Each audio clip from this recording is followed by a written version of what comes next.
I love you so much. तुम्हारे इश्क को मैं अपने अंदर महसूस करता हूं।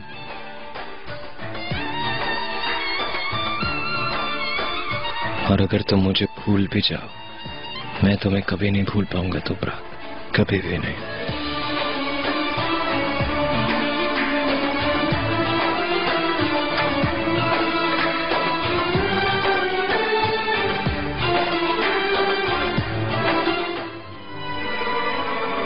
साइकोलॉजिस्ट से मिलने के बाद आप डिस्चार्ज हो सकेंगी। Again get well soon Mrs तुबराक, आपके लिए भी गेट वेल सून। शुक्रिया।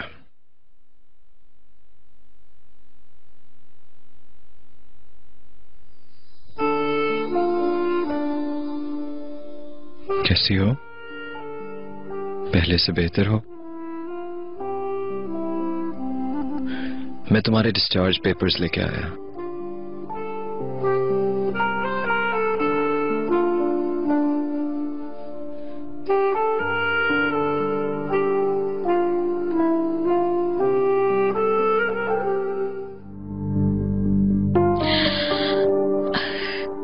पैदाइश और मौत दोनों ठोस हकीकतें हैं जिंदगी की।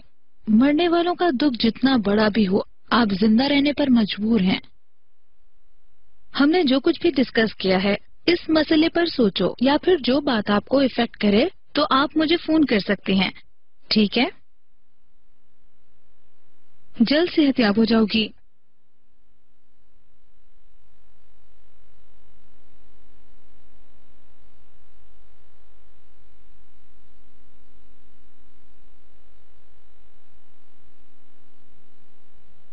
यास्मीन,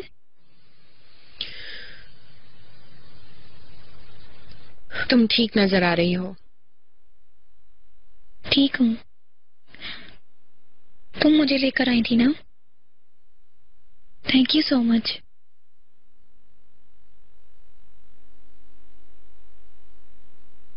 अगर तुम वाकई मेरा शुक्रिया अदा करना चाहती हो तो मुझे मेरी जिंदगी वापस लौटा दो।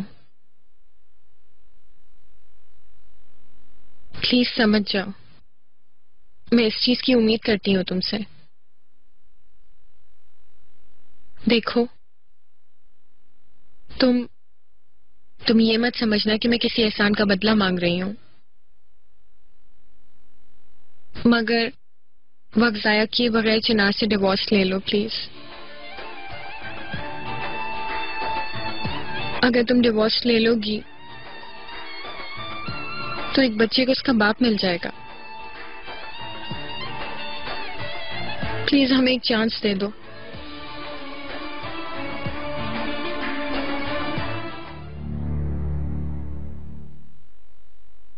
मैं तुम्हारी बात समझ रही हूँ,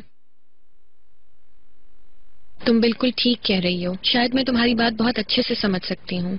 यहाँ आना मेरी ख्वाहिश नहीं थी। चिनार को भी कहा था कि मैं वापस नहीं आऊंगी, मगर आपा की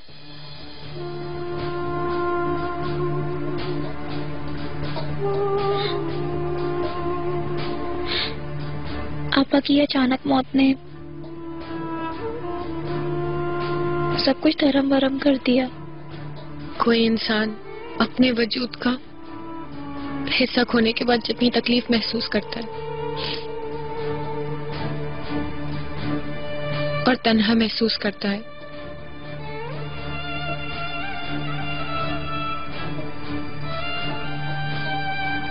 मैं अच्छे से समझ सकती हूँ। मैं अपने आप को इल्जाम देती हूँ, अपने आप को जिम्मेदार समझती हूँ कि शायद अगर मैं ऐसा न करती तो वो जिंदा होती। लेकिन अब ऐसा कुछ नहीं कि वो वापस आ जाए।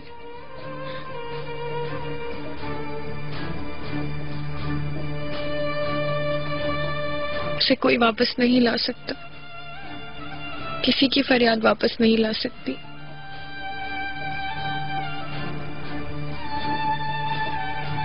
कुछ नहीं हो सकता। कुछ भी करके हम अपने प्यारों को वापस नहीं ला सकते तुबराक। हमारे पास हालात से समझौते के अलावा कोई चारा नहीं है। इसीलिए परेशान होने के बजाय अपनी जिंदगी को ठीक करने की कोशिश करनी चाहिए। तुम्हारे कहने के मुताबिक मैं चेंज नहीं कर सकती। फिक्र मत करो यास्मीन, मैं जल्द ही चिनार से तलाक ले लूंगी, मगर मुझे थोड़ा सा टाइम दे दो प्लीज, क्योंकि ये सब सोचने की हिम्मत नहीं है मुझ में। हाँ, मैं जानती हूँ, मुझे अच्छे से मालूम है। देखो, मैं सिर्फ तुम्हारी ही मदद करने के लिए यहाँ तक आई हूँ। तुम इन हालात में कोई अच्छा वकील नहीं ढूंढ सकती। मैं खुद तुम्हारे लिए सबसे अच्छा वकील ढूंढूंगी। तुम्हें सिर्फ डॉक्यूमेंट साइन करने होंगे, बस।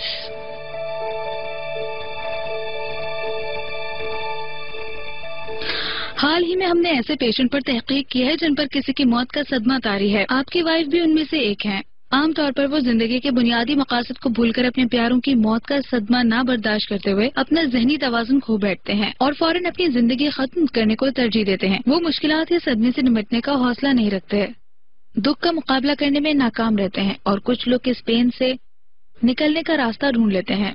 लेकिन कुछ लोगों की मायूसी बढ़ जाती है, जिसकी वजह से वो लोग दोबारा भी खुदकुशी करने की कोशिश कर सकते हैं और यही अकेलापन उन लोगों के लिए नुकसानदेह साबित हो जाता है। तोपरा कैसे दोबारा नहीं करेगी? उसे रोकने के लिए जो भी करना हो मैं करूंगा। मुझे यकीन है आप उसकी हर मुमकिन मदद करेंगे, मगर उसके अंदर जिंदा रहने की ख्वाहिश पैदा करनी होगी। मिसेस तोपराक ने अपने इर्द गिर्द जो मजबूत दीवारें खड़ी कर रखी हैं, मैं वो देख रही हूँ। यह खामोशी खतरनाक हो सकती है, इसलिए ये काम आपके लिए मुश्किल होगा। तोपराक को अच्छी तरह जानता हूँ, उसे नए सिरे से जिंदगी की तरफ लाना होगा और वो जितनी मर्जी रुकावटें डाले मैं उसकी एक नहीं चलने दूंगा। मैं सब कुछ रेडी करके तुम्हें इत्तला कर दूंगी, ठीक है? हाँ, सारा पेपर वर्क कंप्लीट हो गया है। चलो अब चलते हैं। हेलो यास्मीन।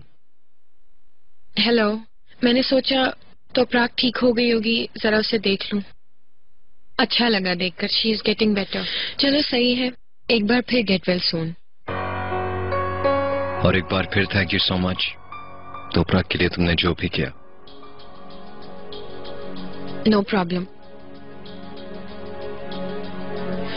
ये तो मेरा फर्ज था। बस तोपराक पहले जैसी हो जाए और कुछ नहीं चाहिए। सी यू सून।